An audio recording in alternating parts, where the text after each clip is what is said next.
আজকের নিবেদন শরৎচন্দ্র চট্টোপাধ্যায়ের ছোট গল্প লালুর প্রথম গল্প। ছেলেবেলায় আমার এক বন্ধু ছিল, তার নাম লালু। অর্ধ শতাব্দী পূর্বে, অর্থাৎ সে এতকাল পূর্বে যে তোমরা ঠিকমতো ধারণা করতে পারবে না। আমরা একটি ছোট বাংলা স্কুলের এক ক্লাসে পড়তাম। আমাদের বয়স তখন 10-11। মানুষকে ভয় দেখাবার, জব্দ করবার কত কৌশলই যে তার মাথায় ছিল তার ঠিকানা নেই। ওর মাকে রবারের সাপ দেখিয়ে একবার এমন বিপদে ফেলেছিল যে তিনি পা মচকে প্রায় 7-8 দিন খুঁড়িয়ে চলতেন। তিনি রাগ করে বললেন ওর একজন মাস্টার ঠিক করে দিতে। সন্ধেবেলায় এসে পড়াতে বসবেন, ও আর উপদ্রব করবার সময় পাবে না। শুনে লালুর বাবা বললেন না, তার নিজের কখনো মাস্টার ছিল না। নিজের চেষ্টায় অনেক দুঃখ সয়ে লেখাপড়া করে এখন তিনি একজন বড় উকিল। ইচ্ছে ছিল ছেলেও যেন তেমনি করেই বিদ্যা লাভ করে। কিন্তু শর্ত হলো এই যে, যেবার লালু ক্লাসের পরীক্ষায় প্রথম না হতে পারবে তখন থেকে থাকবে ওর বাড়িতে পড়ানোর টিউটর। সে যাত্রা লালু পরিত্রাণ পেলে, কিন্তু মনে মনে রইল ওর মার পড়ে চোটে। কারণ উনি তার ঘাড়ে মাস্টার চাপানোর চেষ্টায় ছিলেন। সে জানত বাড়িতে মাস্টার ডেকে আনা আর পুলিশ ডেকে আনা সমান। লালুর বাপ ধনী গৃহস্থ। বছর কয়েক হলো পুরনো বাড়ি ভেঙে তেতলা বাড়ি করেছেন। সেই অবধি লালুর মায়ের আশা গুরুদেবকে এ বাড়িতে এনে তার পায়ের ধুলো নিন। কিন্তু তিনি বৃদ্ধ, ফরিদপুর থেকে এত দূরে আসতে রাজি হন না। কিন্তু এইবার সেই সুযোগ ঘটেছে। স্মৃতিরত্ন সূর্যগ্রহণ উপলক্ষে কাশী এসেছেন। সেখান থেকে লিখে পাঠিয়েছেন ফেরবার পথে নন্দরানীকে আশীর্বাদ করে যাবেন। লালুর মার আনন্দ ধরে না, উদ্যোগ আয়োজনে ব্যস্ত। এতদিনই মনস্কামনা সিদ্ধ হবে, গুরুদেবের পায়ের ধুলো পড়বে, বাড়িটা পবিত্র হয়ে যাবে। নিচের বড় ঘরটা থেকে আসবাবপত্র সরানো হলো। নতুন ফিতের খাট, নতুন শয্যা তৈরি হয়ে এলো। গুরুদেব শোবেন। এই ঘরেরই এক কোণে তার পুজো আহ্নিকের জায়গা হলো। কারণ তেতলার ঠাকুর ঘরে উঠতে নামতে তার কষ্ট হবে। দিন কয়েক পরে গুরুদেব এসে উপস্থিত হলেন। কিন্তু কি দুর্যোগ! আকাশ ছেয়ে কালো মেঘের ঘটা। যেমন ঝড় তেমনি বৃষ্টি, তার আর বিরাম নেই। এদিকে মিষ্টনাদি তৈরি করতে, ফল ফুল সাজাতে লালুর মা নিঃশ্বাস নেবার সময় পান না। তারই মধ্যে স্বহস্তে ঝেড়ে ঝুড়ে মশারি গুজে দিয়ে বিছানা করে গেলেন। নানা কথাবার্তায় রাত হয়ে এলো। পথশ্রমে ক্লান্ত গুরুদেব আহার আদি সেরে শয্যা গ্রহণ করলেন। চাকর বাকর ছুটি পেলে সুকোমল শয্যার পরিপাট্য প্রসন্ন গুরুদেব মনে মনে নন্দরানীকে আশীর্বাদ করলেন। কিন্তু গভীর রাতে অকস্মাৎ তার ঘুম ভেঙে গেল। ছাদ চুয়ে মশারি ফুঁড়ে তার সুপরিপুষ্ট পেটের উপর জল পড়ছে। উহ, কি ঠান্ডা সে জল! শশব্যস্তে বিছানার বাইরে এসে পেটটা মুছে ফেললেন। বললেন, নতুন বাড়ি করলে নন্দরানী, কিন্তু পশ্চিমের কড়া রোদে ছাদটা এর মধ্যেই ফেটেছে দেখছি। ফিতের খাট ভারী নয়, মশারি শুদ্ধ, সেটা ঘরের আর এক ধারে টেনে নিয়ে গিয়ে আবার শুয়ে পড়লেন। কিন্তু আধ মিনিটের বেশি নয়, চোখ দুটি সবে বুজেছেন, অমনি দু চার ফোঁটা তেমনি ঠান্ডা জল টপ টপ টপ টপ করে পেটের ঠিক সেই স্থানটির উপরেই ঝরে পড়ল। স্মৃতিরত্ন আবার উঠলেন, আবার খাট টেনে অন্য ধারে নিয়ে গেলেন। বললেন, ছাদটা দেখছি এ কোণ থেকে ও কোণ পর্যন্ত ফেটে গেছে। আবার শুলেন, আবার পেটের উপর জল ঝরে পড়ল। আবার উঠে পেটের জল মুছে খাটটা টেনে নিয়ে আর এক ধারে গেলেন। কিন্তু শোবা মাত্রই তেমনি জলের ফোঁটা। আবার টেনে নিয়ে আর এক ধারে গেলেন, কিন্তু সেখানেও তেমনি। এবার দেখলেন বিছানাটাও ভিজেছে, শোবার জন্যে। স্মৃতিরত্ন বিপদে পড়লেন। বুড়ো মানুষ, অজানা জায়গায় দোর খুলে বাইরে যেতেও ভয় করে, আবার থাকাও বিপজ্জনক। কি জানি, ফাটা ছাদ ভেঙে হঠাৎ মাথায় যদি পড়ে। ভয়ে ভয়ে দোর খুলে বারান্দায় এলেন। সেখানে লণ্ঠন একটা জ্বলছে বটে, কিন্তু কেউ কোথাও নেই, ঘোর অন্ধকার। যেমন বৃষ্টি তেমনি ঝোড়ো হাওয়া। দাঁড়াবার কি? কোথায় চাকর বাকর, কোন ঘরে শোয় তারা, কিছুই জানেন না তিনি। চেঁচিয়ে ডাকলেন, কিন্তু কারো সাড়া মিলল না। একধারে একটা বেঞ্চি ছিল, লালুর বাবার গরিব মক্কেল যারা, তাহারাই এসে বসে। গুরুদেব অগত্যা তাতেই বসলেন। আত্মমর্যাদার যথেষ্ট লাঘব হলো, অন্তরে অনুভব করলেন, কিন্তু উপায় কি? উত্তরে বাতাসে বৃষ্টির ছাঁটের আমেজ রয়েছে, শীতে গা শিরশির করে। কোচার খুঁটটা গায়ে জড়িয়ে নিয়ে পা দুটি যথাসম্ভব উপরে তুলে যথাসম্ভব আরাম পাবার আয়োজন করে নিলেন।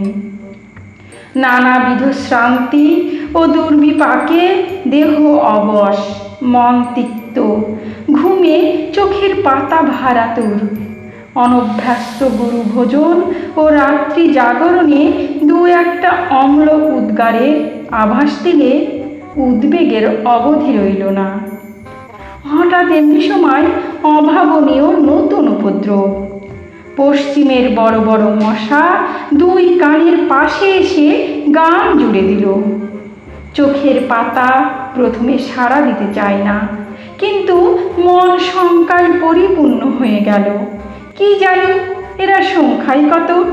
মাত্র মিনিট দুই অনিশ্চিত নিশ্চিত হলো। গুরুদেব বুঝলেন সংখ্যায় এরা অগণিত। সে বাহিনীকে উপেক্ষা করে বিশ্বে এমন বীর পুরুষ কেউ নেই। যেমন তার জ্বলুনি, তেমনি তার চুলকুনি। স্মৃতিরত্ন দ্রুত স্থান ত্যাগ করলেন, কিন্তু তারা সঙ্গ নিলে। ঘরের মধ্যে জলের জন্য যেমন, ঘরের বাইরে মশার জন্য তেমন। হাত পায়ের নিরন্তর আক্ষেপে, গামছার সঘন সঞ্চালনে কিছুতেই তাদের আক্রমণ প্রতিহত করা যায় না। স্মৃতিরত্ন এপাশ থেকে ও পাশে ছুটে বেড়াতে লাগলেন। শীতের মধ্যেও তার গায়ে ঘাম দিলে ইচ্ছে হলো ডাক ছেড়ে চেঁচান, কিন্তু নিতান্তই বালকোচিত হবে ভেবে বিরত রইলেন। কল্পনায় দেখলেন নন্দরানী সুকোমল শয্যায় মশারির মধ্যে আরামে নিদ্রিত। বাড়ির যে যেখানে আছে পরম নিশ্চিন্তে সুপ্ত, শুধু তার ছোটাছুটিরই বিরাম নেই। কোথাকার ঘড়িতে 4টে বাজল। বললেন, কামড়া বেটারা, যত পারিস কামড়া, আমি আর পারিনি। বলে বারান্দায় একটা কোণে পিঠের দিকটা যতটা সম্ভব বাঁচিয়ে ঠেস দিয়ে বসে পড়লেন। বললেন, সকাল পর্যন্ত যদি প্রাণটা থাকে তো এ দুর্ভাগা দেশে আর না। যে গাড়ি প্রথমে পাবো সেই গাড়িতে দেশে পালাবো। কেন যে এখানে আসতে মন চাইতো না তার হেতু বোঝা গেল। দেখতে দেখতে সর্বশান্তা প্রহর নিদ্রায় তার সারা রাত্রির সকল দুঃখ মুছে দিল। স্মৃতিরত্ন অচেতন প্রায় ঘুমিয়ে পড়লেন। এদিকে নন্দরানী ভোর না হতেই উঠেছেন। গুরুদেবের পরিচর্যায় লাগতে হবে। রাত্রে গুরুদেব জলযোগ মাত্র করেছেন। যদি তা গুরুতর, তবু মনের মধ্যে ক্ষোভ ছিল। খাওয়া তেমন ভালো হয় নাই। আজ দিনের বেলা নানা উপচারে তা ভরিয়ে তুলতে হবে। নিচে নেমে এলেন, দেখেন দোর খোলা। গুরুদেব তার আগে উঠেছেন। ভেবে একটু লজ্জা বোধ হলো। ঘরের মধ্যে মুখ বাড়িয়ে দেখেন তিনি নেই। কিন্তু এ কি ব্যাপার? দক্ষিণ দিকের খাট, উত্তর দিকে। তার ক্যানভিসের ব্যাগটা জানালা ছেড়ে মাঝখানে নেমেছে। কোষাকুষি, আসন প্রভৃতি পূজার নিকের জিনিসপত্রগুলো সব এলোমেলো, স্থানভ্রষ্ট। কারণ কিছুই বুঝলেন না। বাইরে এসে চাকরদের ডাকলেন, তারা কেউ তখনও ওঠেনি। তবে একলা গুরুদেব গেলেন কোথায়? হঠাৎ দৃষ্টি পড়ল, ওটা কি? এক কোণে আলো অন্ধকারে মানুষের মতো কি একটা বসে না। সাহসে ভর করে একটু কাছে গিয়ে ঝুঁকে দেখেন তার গুরুদেব। অব্যক্ত আশঙ্কায় চেঁচিয়ে উঠলেন, ঠাকুর মশাই, ঠাকুর মশাই। ঘুম ভেঙে স্মৃতিরত্ন চোখ মেলে চাইলেন। তারপরে ধীরে ধীরে সোজা হয়ে বসলেন।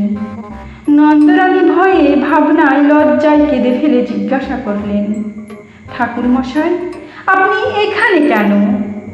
স্মৃতিরত্ন উঠে দাঁড়িয়ে বললেন, সারা রাত দুঃখের আর পার ছিল না রে মা। কেন বাবা? নতুন বাড়ি করেছ বটে মা, কিন্তু ছাদ কোথাও আর আস্ত নেই। সারা রাতের বৃষ্টি বাদল বাইরে তো পড়েনি, পড়েছে আমার গায়ের উপর। খাট টেনে যেখানে নিয়ে যায় সেখানেই পড়ে জল। পাছে ছাদ ভেঙে মাথায় পড়ে পালিয়ে এলাম বাইরে, কিন্তু তাতেই কি রক্ষে আছে মা? পঙ্গপালের মতো ডাস মশা ঝাঁকে ঝাঁকে সমস্ত রাত্রি যেন ছুবলে খেয়েছে। এবার থেকে ছুটে ওধারে যাই, আবার ওধার থেকে ছুটে এধারে আসি। গায়ের অর্ধেক রক্ত বোধ করি আর নেই মা। বহু প্রয়াস, বহু সাধ্য সাধনার ঘরে আনা বৃদ্ধ গুরুদেবের অবস্থা দেখে নন্দরানীর দু চোখ অশ্রু সজল হয়ে উঠল। বললেন, কিন্তু বাবা, বাড়িটা যে তেতলা, আপনার ঘরের উপর আরও যে দুটো ঘর আছে, বৃষ্টির জল তিনটে ছাদ ফুঁড়ে নামবে কি করে? কিন্তু বলতে বলতে তার সহসা মনে হলো, এ হয়তো ওই শয়তান লালুর কোনো রকম শয়তানি বুদ্ধি। ছুটে গিয়ে বিছানা হাতড়ে দেখেন মাঝখানে চাদর অনেকখানি ভিজে এবং মশারি বেয়ে ফোঁটা ফোঁটা জল ঝরছে। তাড়াতাড়ি নামিয়ে নিয়ে দেখতে পেলেন ন্যাকড়ায় বাঁধা এক চাঙড় বরফ। সবটা গড়েনি, তখনও এক টুকরো বাকি আছে। পাগলের মতো ছুটে বাহিরে গিয়ে চাকরদের যাকে সুমুখে পেলেন চেঁচিয়ে হুকুম দিলেন, হারামজাদা লেলো কোথায়? কাজকর্ম চুলোই যাকগে, বজ্জাতটাকে যেখানে পাবি মারতে মারতে ধরে আন। লালুর বাবা সেই মাত্র নিচে নামছিলেন। স্ত্রীর কাণ্ড দেখে হতবুদ্ধি হয়ে গেলেন। কি কাণ্ড করছো? হলো কি? নন্দরানী কেঁদে ফেলে বললেন, হয় তোমার ওই লেলোকে বাড়ি থেকে তাড়াও, না হয় আজই আমি গঙ্গায় ডুবে এ মহাপাতকের প্রায়শ্চিত্ত করব। কি করলে সে? বিনা দোষে গুরুদেবের দশা কি করেছে চোখে দেখো গে। তখন সবাই গেলেন ঘরে। নন্দরানী সব বললেন, সব দেখালেন। স্বামীকে বললেন, এ দস্যি ছেলেকে নিয়ে ঘর করব কি করে, তুমি বলো। গুরুদেব ব্যাপারটা সমস্ত বুঝলেন। নিজের নির্বুদ্ধিতায় বৃদ্ধ হা হা করে হেসে ফেললেন। লালুর বাবা আর একদিকে মুখ ফিরিয়ে দাঁড়িয়ে রইলেন। চাকররা এসে বললে, লালু বাবু কোঠি মে নহি হ্যায়। আর একজন এসে জানালে, সে মাসিমার বাড়িতে বসে খাবার খাচ্ছে, মাসিমা তাকে আসতে দিলেন না।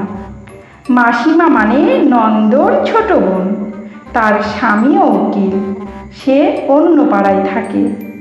এরপরে লালু দিন 15 আর এ বাড়ির ত্রিসীমানায় পা দিলে না।